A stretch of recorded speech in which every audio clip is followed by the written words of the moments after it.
What's going on, everyone? Welcome back. Today, we're going to be talking 5 players with league-winning upside that you must know heading into your 2023 fantasy football draft. So make sure to tune in. If you guys enjoy, hit that like button, subscribe, give us a follow on Twitter at AllDayPigskin to continue interacting with us there. Let us hear in the comment section. Do you agree, disagree, along with any other questions you guys might have? We will do our best to answer them all. But with that being said, let's get into it. And as you can see, we've got our 2023 fantasy football draft rankings, courtesy of fantasypros, pulled up here. This is on a PPR basis, but that doesn't matter too much. Like I said before, these 5 names all have league-winning upside, so regardless of the format, we are very high on them. Now, as the name suggests, league-winning upside, these aren't going to be guys in the first round or in the second round. We already know what those guys are about. We're talking outside of the first 3 rounds, maybe outside of the first 4 rounds, something like that. So truly guys that can be difference makers in those middle rounds and then end up winning your leagues for you. So definitely very intriguing breakdown here. And without further ado, we're going to start our breakdown here all the way with the number 42 name on this list. That is Miles Sanders of the Carolina Panthers. And, you know, the big thing with Miles Sanders, some might say, well, he kind of already had his breakout last year with the Philadelphia Eagles, if you look at it from a statistical perspective. And, you know, that's not necessarily incorrect. But yet again, he's being now drafted around the 4th round, as you can see per his ranking. And I think this has to do a lot with the fact that, okay, he was on the Philadelphia Eagles last year. They made the Super Bowl. They were, you know, that team that just everything was clicking for them, elite offense, etc., etc. And now, oh, Miles Sanders goes to the Carolina Panthers, who picked first overall and took Bryce Young there.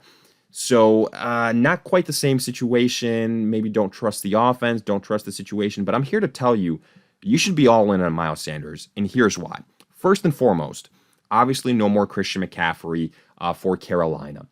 D'Onta Foreman, who was their lead guy after McCaffrey left, is with the Chicago Bears now. And, I mean, if you care to look at those stats and the production of D'Onta Foreman while Christian McCaffrey wasn't there, he had some pretty good games. Now, there were some inconsistencies, but I think a lot of that is because D'Onta Foreman isn't quite as talented as a Miles Sanders, and also because the Panthers just struggled in a lot of games, but I think they're going to be much better offensively this year, especially when you look at the quarterback upgrade in Bryce Young. Now, we're not saying Miles Sanders is going to be Christian McCaffrey 2.0, but, I mean, that's hard for anybody to do. Let's be honest with it. What we can say is look at the path of, you know, thinking here from the side of the Panthers. First and foremost, they paid up for Miles Sanders this year. And it wasn't just a 1-year deal type of situation, prove it. No, they gave him a multi-year deal that set the market for the running back position kind of this free agency period. And on top of that, there are coaches within Carolina that were brought in that are very familiar with Miles Sanders from his days in Philadelphia. And the Panthers have come out and said, Miles Sanders, you're going to get a lot of pass catching opportunities here. The Panthers, you know, a lot of people might not be aware of this, but they've got a pretty good offensive line. In terms of pass catching opportunities, you know, Sanders is going to have them. It's Adam Thielen here on this offense as a wide receiver. There's not a lot of proven commodities is my point. I think there's going to be a lot of dink and dump passes from Bryce Young. And, you know, with Miles Sanders, you could argue he's the most versatile running back that the Panthers have. I don't think he's going to get vultured like he did in Philadelphia. That's another huge thing for me here. You know, Jalen Hurts was a vulture for Miles Sanders.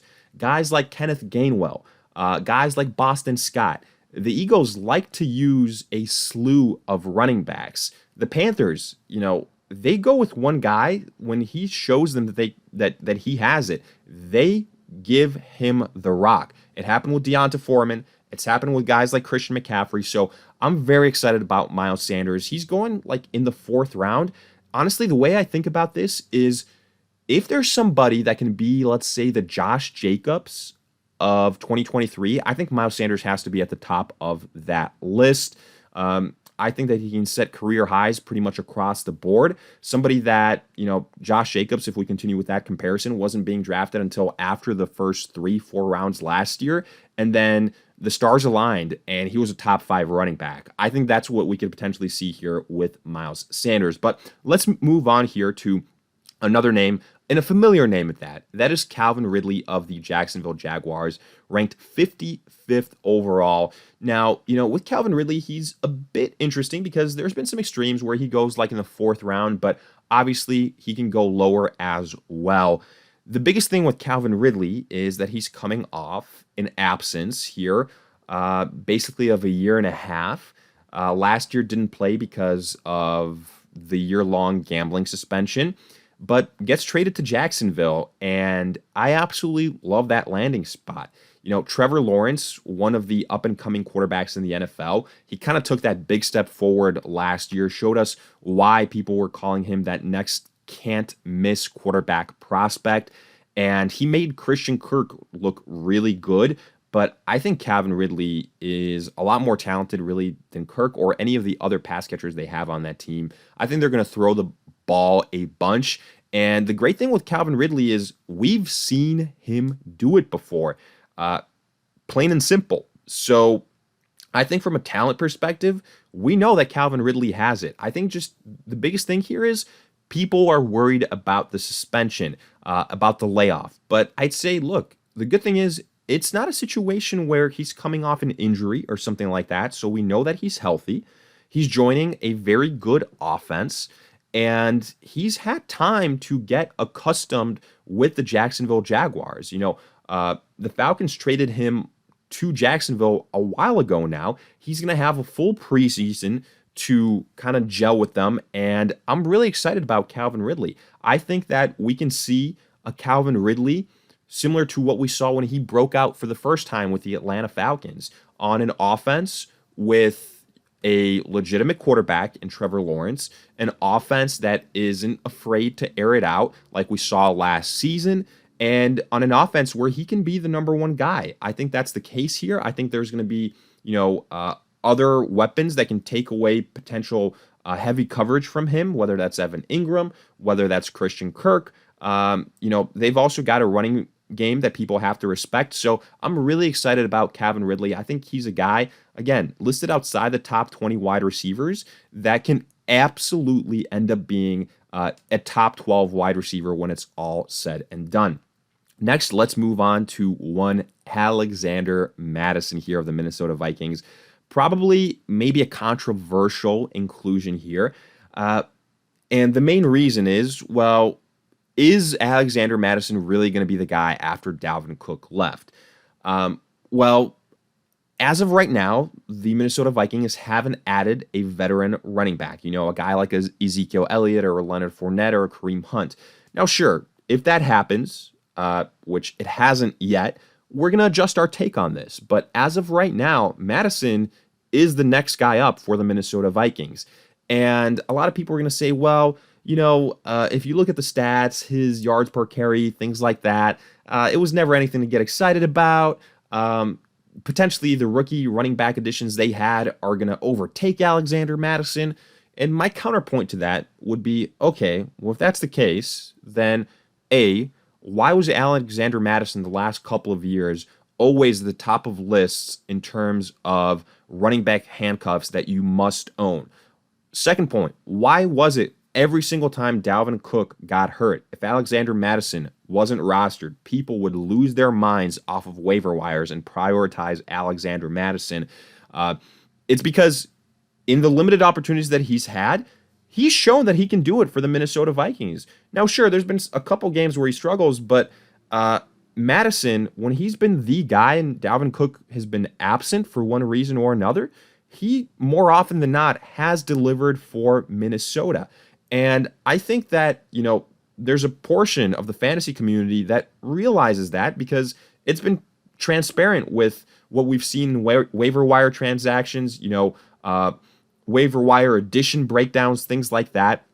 I think Alexander Mattison, as long as no other veteran running backs are added, is going to be somebody, again, he's drafted outside of the top 20 running backs. He can position himself as a top 12 running back because he's in a very good offense, an offense that has a very good passing attack, which is going to open it up for the running back situation. Now, I don't think he's Dalvin Cook 2.0. I don't think he's as versatile as Dalvin Cook, but I think he can get the job done. I don't think it's going to be a running back by committee type of situation. I think the Minnesota Vikings have seen Alexander Mattison succeed for them, and they're going to give him the opportunity. So I'm really excited about the situation for Mattison. I think that, in terms of ADP, if you can get him like in the 5th round, something like that, that's a pretty decent value. He's not going to be your RB1, the first running back that you draft, something like that, but he has the upside to finish as an RB1 when it's all said and done. And that's all you can ask for here. That's the name of the game. If you can get an RB1 type of ceiling in like the 5th, 6th round, that is league winning upside right there. Next, let's move on here to the number 73 name on this list, Marquise Brown of the Arizona Cardinals. And this has everything to do with DeAndre Hopkins being released by the Arizona Cardinals, because Marquise Brown will be the guy. I honestly am not sure why he's not higher, but I say I'm not sure. I kind of know why, because obviously Kyler Murray more than likely starts the season on IR, and he's going to miss a couple of games, but I think that he returns sooner rather than later. And Marquise Brown, as long as he can stay healthy, we saw what he was doing last year when DeAndre Hopkins wasn't available for the Arizona Cardinals. He was a volume hog. He was putting up top 10 wide receiver numbers. Let's not forget the Arizona Cardinals traded good draft capital for Marquise Brown. And I think that once Kyler Murray returns, hell, even without Kyler Murray, whoever the quarterback is for the Arizona Cardinals, they know who the number one guy is. And if the Arizona Cardinals offense is as bad as people worry about, which they're using as a downside why Marquise Brown doesn't make sense as a guy that you should invest stock in, you know what that means, right? That means that the Cardinals offensively are going to force passing the football. They're going to force passing volume. Who's that going to benefit? First and foremost, it's going to benefit Marquise Brown. He's going to have so many opportunities. I always say this, volume is king in fantasy football, whether that's for the running back position, wide receiver position, don't matter. It is one of the most important things. It can outweigh things like talent. It can outweigh things like landing spot. And with Marquise Brown, we know the talent is there. So I'm really excited about this. We saw what Marquise Brown could do last year when he was the guy. So I don't think that we should be all too hesitant. You don't have to pay that high of a price tag for him. Huge, huge upside here. I love it for Marquise Brown. And then the last name on our list, Alvin Kamara of the New Orleans Saints, a guy that we all know very well. And I think one of the main reasons why he's so low, obviously potential suspension incoming. We've heard a lot of things back from his incident in the Pro Bowl a couple years ago. But, I think that the highest the suspension could go is probably like 6 games. It could be lower than that. And I think there's an outside chance that he doesn't get suspended at all. Now, sure, the Saints have added guys like Jamal Williams. They've added talent via the NFL draft and rookie running back selections. But Alvin Kamara, when there, he's still the guy. Like, let's not say otherwise. Sure, he could have a couple touchdowns vultured in the red zone by somebody like Jamal Williams, but that's nothing new with Alvin Kamara. That's been the case when he was the guy and guys like Ingram were there, Latavius Murray were there. So Kamara has still put up numbers when that was the case. The reason why Alvin Kamara the last couple of years has kind of struggled, and I think that's also, that recency bias, why he's lower down this list, in addition to the potential suspension worries, is the fact that the Saints, once Drew Brees retired, had nothing at quarterback. Don't get me started on, Jameis Winston or Andy Dalton or, God forbid, Taysom Hill. But all those guys were just the death of Alvin Kamara because they weren't feeding him the ball as a pass catcher. I still think he's one of the most talented pass catchers on this team. Like, it's him, it's Chris Olave. If Michael Thomas gets hurt, like he has been for the last, 3 years, then Alvin Kamara is going to get an even bigger boost. I think the fact that Derek Carr there, that is the most important thing. Huge quarterback upgrade. I don't think that people understand how big of a quarterback upgrade that is, how much that helps Alvin Kamara. I think we're going to see big things here. I think that's going to open up the situation for the running game in general. I think that Derek Carr is going to feed Alvin Kamara the football.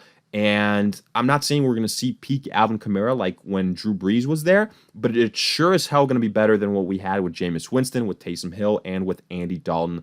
Alvin Kamara, once he returns from a possible suspension, he can absolutely be an RB1. So this is kind of a long-term play because you have to factor in the suspension. But afterwards, I think Alvin Kamara is going to be absolutely lethal. So definitely somebody I'm targeting in the later rounds and getting a discount while I can. But with that, we wrap up our breakdown of the top 5 league-winning players that you should be drafting in this 2023 fantasy football season when talking draft time. If you guys enjoyed, hit that like button, subscribe, give us a follow on Twitter at AllDayPigskin to continue interacting with us there. Let us hear in the comment section, do you agree, disagree? Who else would you put on this list and why, along with any other questions you guys might have? We will do our best to answer them all, but in the meantime, we'll see you guys in future videos.